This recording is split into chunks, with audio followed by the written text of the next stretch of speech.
Welcome to this explainer. If you're prepping for a job interview, I definitely don't need to tell you the stakes are incredibly high. It's just a high-stress environment, right? We spend hours, literally hours, agonizing over resume font sizes, adjusting those margins, polishing our portfolios, and deep diving into company research. But there's this hidden layer to interview prep that trips up even the most qualified candidates out there. And it's the actual specific words you choose to use in the room. So today we're breaking down the red flag to green light framework. Think of this as your clear, actionable guide to navigating interview language. We're going to help you create a mental list of forbidden words, avoid accidental self-sabotage, and project the exact professional image you really want. Okay, let's dive into this, because the short answer here is absolutely yes. No joke. The psychology of an interview is intense. Hiring managers, they're listening to way more than just what you say. They are hyper-focused on the subtext of how you say it. In fact, a lot of interviewers are actively looking for reasons to filter candidates out of a massive pile of applications. You could have the absolute perfect background, but if you drop a phrase that signals insecurity or a lack of commitment, or maybe a desire to dodge responsibility, boom, it can instantly trigger a red flag. So we're going to look at the exact forbidden words that cause interviewers to mentally check out, explain exactly why they hurt your employment chances, and then give you powerful alternative formulations that will immediately boost your credibility. So, here's our roadmap for today. We're going to break these linguistic slips into a few behavioral categories. First up, the confidence killers. Then we'll look at dodging responsibility, check out the attitude alarms, flag the specific questions to avoid, and finish up with professional alternatives. All right, let's jump right into Section 1, the confidence killers. Look, it is completely natural to have nerves during an interview. We all get them. The problem really arises when those nerves manifest as linguistic crutches. When we're thinking on our feet, our brains naturally try to fill the silence, and these filler words subconsciously signal a lack of preparation. Now, what's really interesting about this slide is how cutting these words, which are part of what experts call the dirty 10 filler words, instantly boosts your perceived authority. When you say like, or the interviewer basically hears hesitation, and frankly, a bit of immaturity. Research consistently shows that interviewers rate candidates far more favorably when they just pause instead. Silence signals composure, right? Fillers signal panic. Next, look at the word just.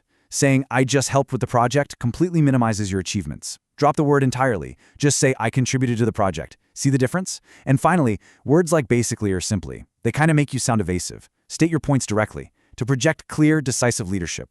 Here's another massive confidence killer. According to Nolan Church, he's a former recruiter at Google, simply saying, "I don't know," is a total dead end. It can literally stop an interview right in its tracks because it shows a complete lack of initiative. But if you truly don't know the answer, you can execute a brilliant pivot here. You say, "I don't have the solution yet, but here is how I would find it." The reason this alternative works so incredibly well is that it transforms a moment of ignorance into a live demonstration of your problem-solving skills.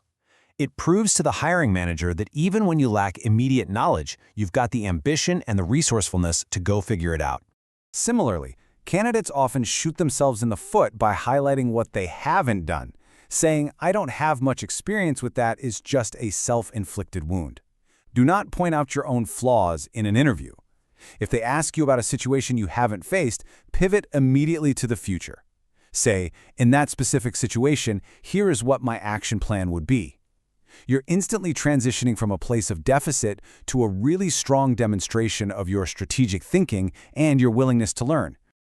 Moving right along to Section 2, dodging responsibility and commitment.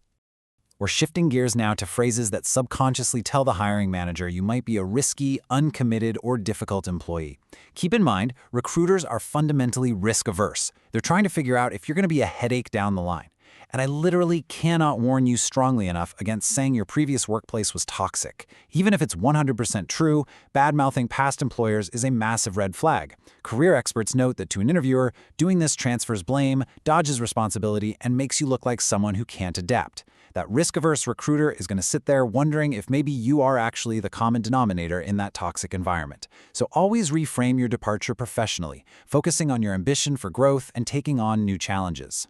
Then, of course, there's the classic weakness question. Claiming "I'm a perfectionist" or "I work too hard" as your biggest weakness, it's a massive cliche. Hiring managers literally roll their eyes when they hear this one. It shows zero self-awareness and implies you think you have absolutely no room for personal growth. Instead, give them a genuine, actionable weakness. Saying something like, "I find it hard to delegate," which results in taking on too much, is honest. It shows you understand your flaws and, more importantly, that you are actively working on them. You're taking full responsibility rather than dodging it. Hiring managers also heavily scrutinize commitment red flags. Remember, they want you focused entirely on their goals. If you're applying for a permanent role, casually mentioning your current freelance work or side hustles makes them think you already have one foot out the door. If you have a work gap, don't just leave it hanging there. Explain that you used that time to update your skills or take classes. That totally diffuses their perceived risk. And absolutely, under no circumstances, ask about vacation or holiday time before you actually have the job. Think about it from their perspective for a second. Asking about time off early on suggests your main priority is being away from the office before you've even contributed a single hour of work. All right, Section 3, the attitude alarms. Sometimes candidates use subtle words that accidentally project arrogance, defensiveness, or a severe lack of professionalism, entirely derailing the conversation. So the crucial point is understanding the impact of the word actually. A lot of candidates start their answers with this word, "Actually, I applied because," or "Actually, my experience shows." Candidates rarely mean to sound arrogant with this word, which is exactly why it's such a dangerous subconscious habit to break. It sets a negative, slightly defensive, and combative tone. It makes the hiring manager feel corrected or dismissed. My advice? Just drop it from your vocabulary entirely. You also really need to monitor your professionalism. Using slang like OMG, wicked, or definitely any swear words instantly strips away your credibility. But on the flip side, do not bury the interviewer in corporate jargon or alphabet soup. Hiding behind a wall of corporate acronyms often makes it look like you don't actually understand the core concepts you're talking about. Never assume the person interviewing you knows your specific niche jargon as well as you do. Using clear, accessible, and professional language proves that you can communicate complex ideas effectively without needing to hide behind buzzwords. Next up, Section 4, questions you must avoid. So, we've arrived at the end of the interview. The hiring manager asks, "Do you have any questions for us?" You need to know that the questions you ask right now are judged just as harshly as the answers you gave earlier. Asking, "What do you guys do around here?" or "Who is your main competitor?" is the ultimate sin of job interviews. It shows a complete, disrespectful lack of basic research. You should know the history, the mission, and the basic operations of the company before you ever step foot in that room. Asking this simply tells the interviewer you couldn't even be bothered to spend 5 minutes on their website. And hey, timing is everything. Asking when can I expect a pay rise or a promotion during your very first interview makes you look like a massive flight risk. It signals that you see this role as a mere stepping stone, and your only motivation is money, not the work itself. Wait until you have a formal offer to negotiate salary. If you want to understand growth opportunities, execute this ultimate power move alternative instead. Ask, what are the company's procedures for ongoing development? This phrasing beautifully expresses long-term ambition and a deep commitment to growing with the company. Then there are questions that instantly trigger alarm bells. You would be amazed how many people actually sit in a professional interview and ask, "How many warnings do you get before you are fired?" Seriously.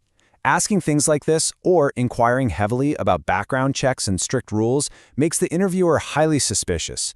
Even if you're just casually curious, these questions make it seem like you're already planning to break the rules, you're hiding something in your past, or you fully anticipate being a disciplinary problem. Just avoid them entirely. When asked if you have questions, never just say, "No, I don't have any questions. You covered everything." It shows zero engagement and a total lack of curiosity about your own potential career. Always have 5 to 7 questions prepared. Asking something forward-looking and ambitious like, "What would my success in this role look like 12 months from now?" Well, and this brilliantly illustrates the point, proves you are a great fit who is already envisioning a productive, committed future with their team. Let's bring it home with Section 5, Powerful Professional Alternatives. Now that we know exactly what to avoid, let's shift to the highly positive, actionable part of our framework. Let's focus on the vocabulary that acts as a giant green light for hiring managers. You need to build a professional arsenal of words to describe yourself. Swap out those weak, filler-heavy phrases for these specific, strong adjectives. Describe a time you were resourceful when facing a sudden budget cut.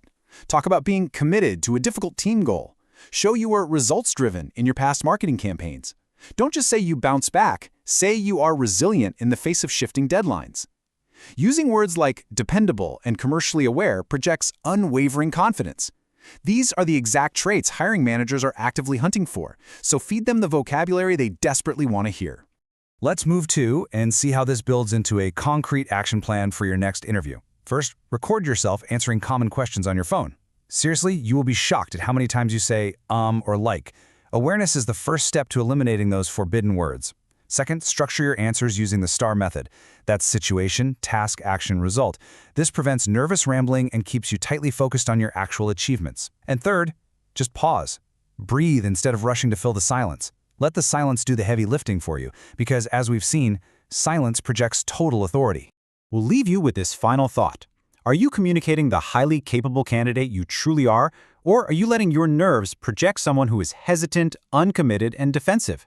By consciously replacing the red flags with green light language, you strip away the distractions and let your actual hard-earned qualifications shine. Practice your new professional vocabulary, embrace the power of the pause, and step into your next interview with unshakable confidence. Thank you so much for joining us on this explainer, and we will catch you next time.